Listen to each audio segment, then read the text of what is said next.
کون علی رضی اللہ تعالی عنہ؟ نبی پاک صلی اللہ علیہ وسلم ارشاد فرماتے ہیں النظر الی وجہ علی عبادت، النظر الی وجہ علی عبادت، علی کے چہرے کو تکنا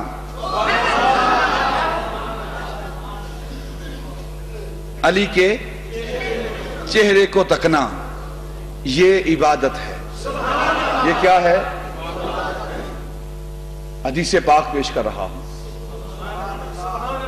لوگ کہتے ہیں سجدوں کا، رکوعوں کا، قیام و قعود کا نام عبادت ہے، نمازوں کا نام عبادت ہے، لیکن میرے آقا فرما رہے ہیں علی کے چہرے کو تکنا عبادت ہے۔ ایک اور حدیث نہ پیش کروں یہاں؟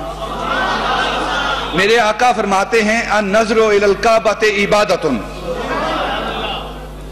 النظر الی الکعبۃ عبادۃ، کعبے کو دیکھنا بھی عبادت ہے، کعبے کو دیکھنا بھی۔ کبھی فرما رہے ہیں علی کو دیکھنا عبادت، کبھی فرما رہے ہیں کعبے کو دیکھنا عبادت، کبھی فرما رہے ہیں گھر کو دیکھنا عبادت، کبھی فرما رہے ہیں گھر والے کو دیکھنا عبادت۔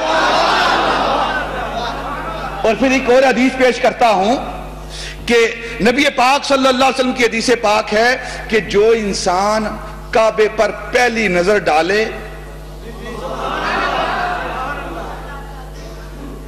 کعبے پر نظر رکھے، نظر ڈالے، کعبے کو دیکھے، اس کی وہ دعا قبول ہوتی ہے۔ اگر گھر کو دیکھنے سے دعا قبول ہوتی ہے تو علی کا نام لینے سے دعا قبول ہوتی ہے۔